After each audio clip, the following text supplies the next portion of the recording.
Hello বন্ধুরা, আসসালামু আলাইকুম। আমরা আজকে যাচ্ছি দুর্গাসাগরে। এখানে আমার কখনো যাওয়া হয় নাই, আজকে ফার্স্ট টাইম যেতেছি। অবশেষে আমরা চলে আসলাম দুর্গাসাগরের মেইন গেটে। এখানে টিকিট কেটে প্রবেশ করতে হয়। অবশেষে আমরা প্রবেশ করে ফেললাম।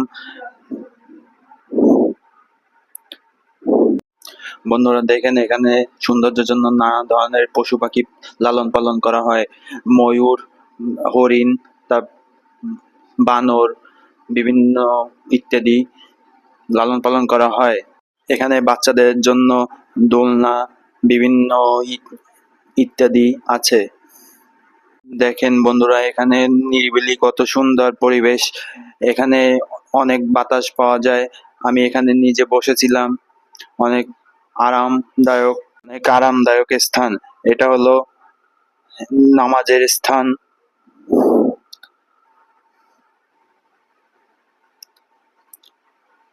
চলুন বন্ধুরা, আপনাদের মনোমুগ্ধ পরিবেশ ঘুরে দেখাই। চলুন বন্ধুরা, আমার সাথে আপনাদের ঘুরে দেখাই। দেখেন বন্ধুরা, এখানে মাছ ধরার ব্যবস্থা রয়েছে। এখানে বিভিন্ন প্রজাতির বড় বড় মাছ পাওয়া যায়। এখানে বছরে একবার টিকিট ছাড়া হয়।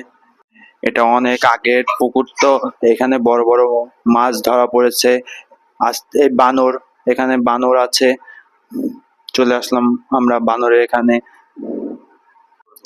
দেখেন বন্ধুরা, এখানে গেট দিয়ে ঢুকেই বাম সাইডে লেখা দুর্গাসাগর দিঘি হয়েছে।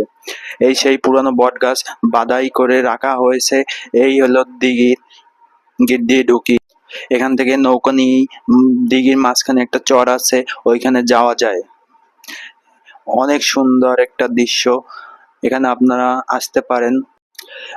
চলুন বন্ধুরা, আজকে এ পর্যন্তই শেষ। আমরা বাসার উদ্দেশ্যে রওনা হলাম গেট থেকে বের হয়ে। এখন আমরা চলে যাচ্ছি বাসায়।